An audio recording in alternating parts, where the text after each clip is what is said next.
Hi friends, అందరు ఎలా ఉన్నారు? వన్ మోర్ మినీ వ్లాగ్ అండి. ఇక్కడ వచ్చేసి నేను పీతల కర్రీ చేస్తున్నానండి. అదే క్రాబ్స్ అండి.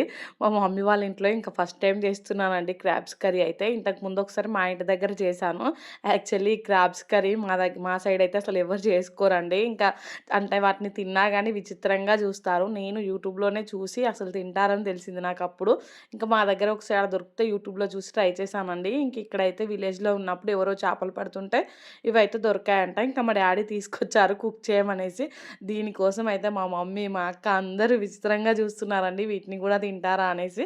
నేను అప్పుడు యూట్యూబ్‌లో చూపించాను. చాలామంది తింటారు, చాలా టేస్టీగా ఉంటాయి అనేసి. నేను కూడా ఇవైతే యూట్యూబ్‌లోనే చూసి కుక్ చేశానండి. కుక్ చేయడం అయితే చాలా ఈజీ. ఫస్ట్ అయితే ఆయిల్‌లో ఇంకా ఆనియన్ అలాగే టమాటా పేస్ట్ ఏసుకోవాలండి. అది బాగా ఫ్రై అయిన తర్వాత కొంచెం అల్లం వెల్లుల్లి పేస్ట్, పసుపు వేసుకోవాలి. ఇంకా అది కూడా ఫ్రై అయిన తర్వాత అయితే దాంట్లో కారం, ఉప్పు, గరం మసాలా వేసుకొని వాటిని బాగా ఫ్రై చేసుకొని ఇంకా దాంట్లో అయితే ఈ క్రాబ్స్ ఏసుకోవాలండి.